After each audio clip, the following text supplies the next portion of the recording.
For far too long now, people have been criticizing Samsung for bringing out plastic devices. Well, enough is enough. We're talking about the Samsung Galaxy A3, which is the first full metal phone from the world's biggest mobile phone manufacturer. Watch out.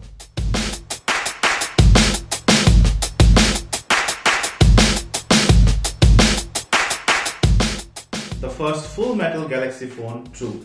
But calling it the first Galaxy metal phone from Samsung would be wrong, because the first phone which has hint of metal was the Samsung Galaxy Alpha. As you all must be knowing, it had a very nice and durable and beautiful looking side ring that was made of metal, but rest of the body was plastic and glass, of course. Then Samsung has extended that to the Galaxy Note 4 and the Note Edge.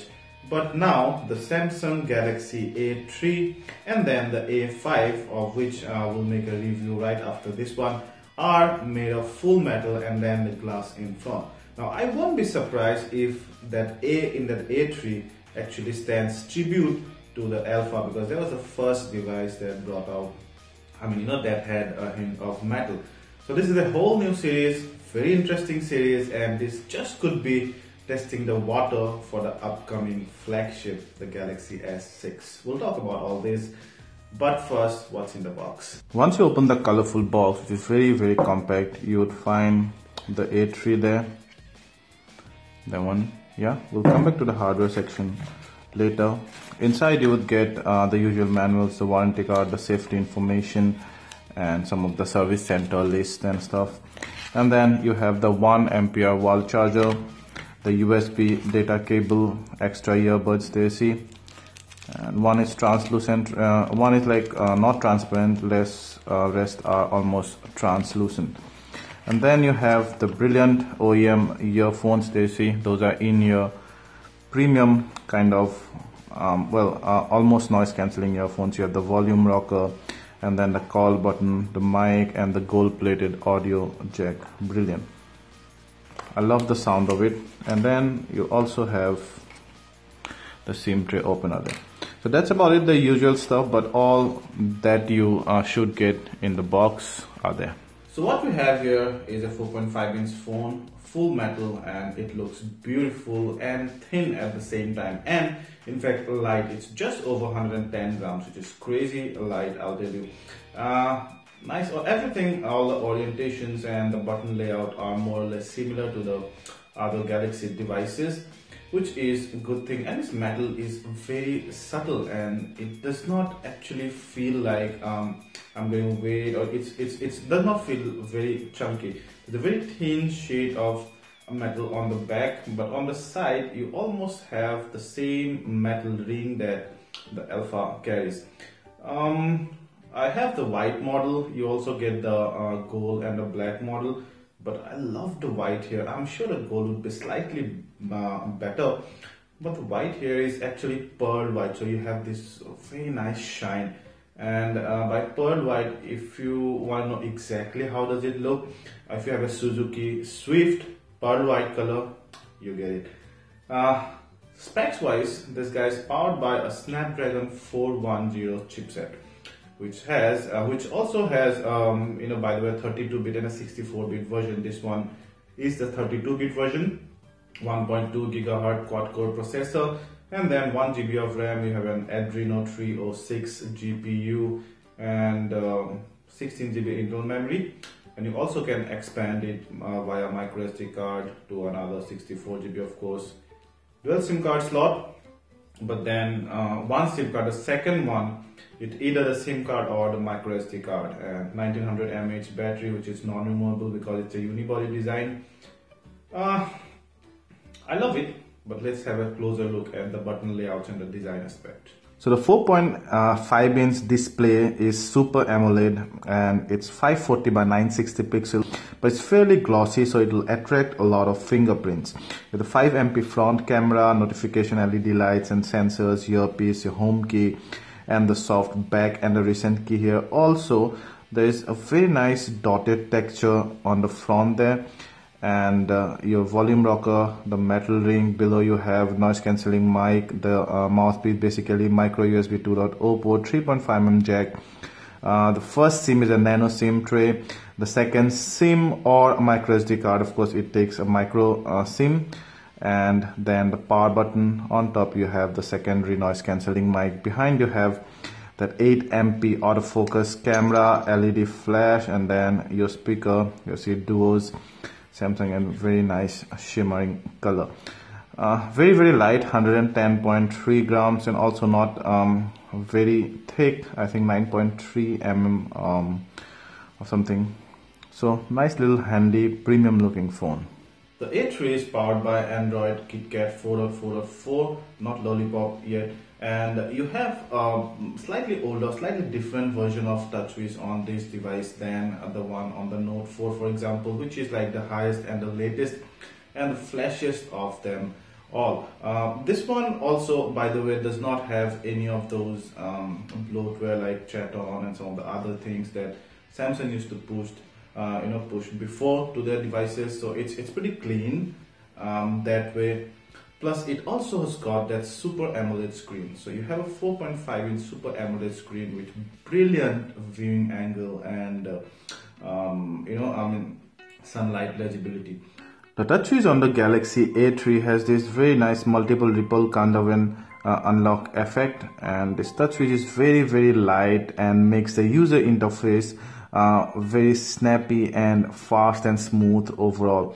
And in fact, what Samsung is trying to do is that it's trying to minimize the animations and unnecessary stuffs preloaded. Like you see, by default now it only places one home screen. Of course you can have multiple home pages if you want, but unlike before, Samsung is now only given the minimum number of home pages, and also it kind of, the number of apps is also reduced to the minimum. In fact, Samsung even did away with its own in-house music app. I absolutely used to love it. So now your by default app is music app is Google Play Music. Of course, Samsung retains the video app though.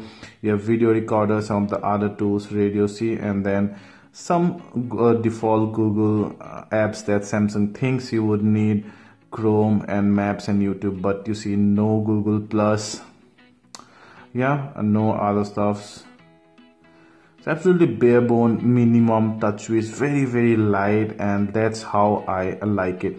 If you want, you can always go to the Play Store and the Galaxy App Store to download all of these, free or paid. Most of these are frees that used to come preloaded, but I really like this bare bone TouchWiz. It makes the device that much more lighter, and only 1 GB RAM actually needs this.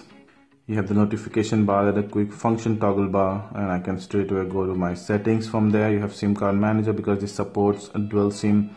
Display application manager, you can add various accounts out there.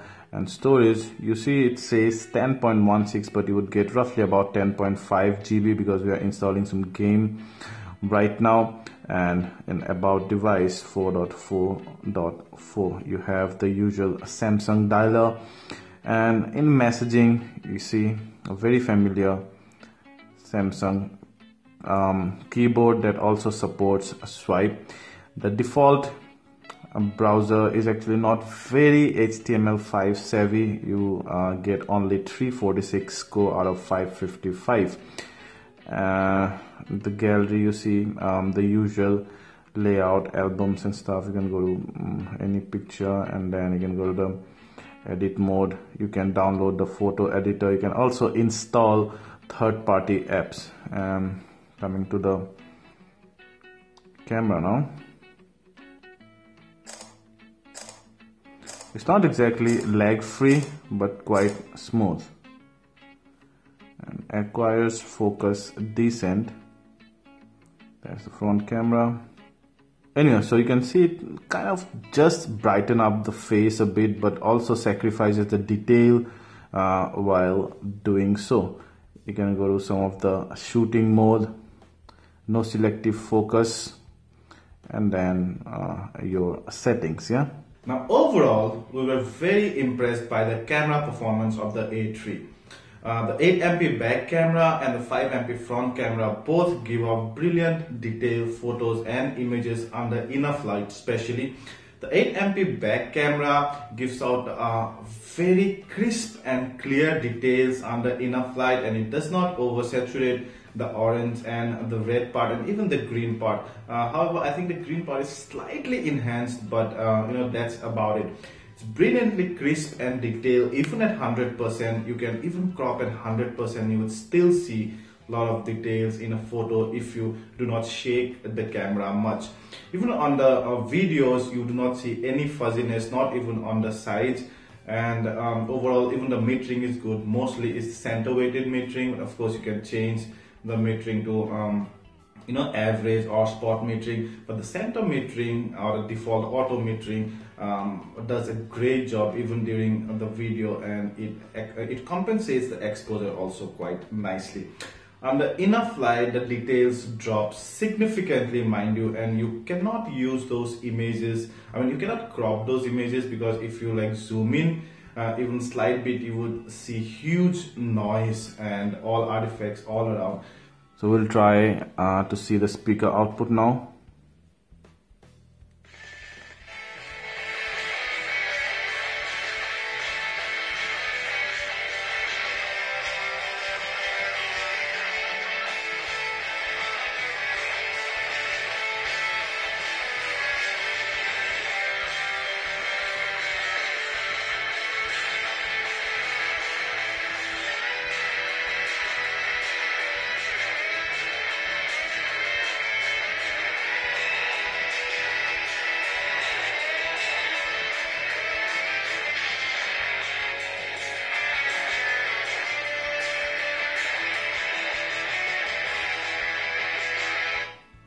So as you can see that Samsung has actually integrated some of the equalizer settings of its default in-house app onto the Google Music app, or maybe that's just a coincidence. However, what we see is that the bass is not there much, or the loudness is also not there, and it's not crackling. The treble is just about fine, but the speaker is sounding pretty flat actually.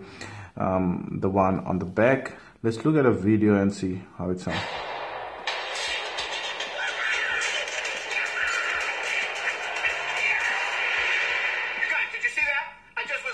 The surround and 3D sound is much better. Yeah, so that's a quick look at the user interface of the Samsung Galaxy A3. On our benchmarking test, the A3 will score slightly on the lower side on almost all the benchmark scores, including Antutu or 3D Mark or Velomo and Basemark OS2 and OS X. We tried 3-4 games, 3-4 very demanding games on the A3, and we found that the A3 could play almost all of those games, albeit with slight lag here and there on some of the games, but nothing to worry about much. I guess it's a decent game machine. So then, would you get this baby, the Samsung Galaxy A3, the first full metal phone from Samsung. Now it has a lot of competition. It has the Honor 6, it has the Vive X2, and it has the Mi 4 that was released on 10th only. So it has a lot of competition, and it does not give as many specs or as grand, as meaty a spec sheet as some of those devices. For example, the Mi 4 has better specs than this one, but the Mi 4 of course has a plastic back. Now if you're a Samsung lover, if you like the features that Samsung's giving out, then you'd be absolutely delighted to have a full metal phone, but a metal phone without the weight of it.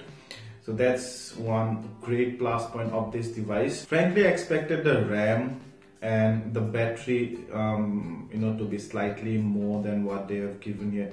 I think 1 GB RAM is slightly less for any phone these days, let alone a 21,000 or 20,000 phone. And also 1900 mAh battery actually won't take you through the whole day.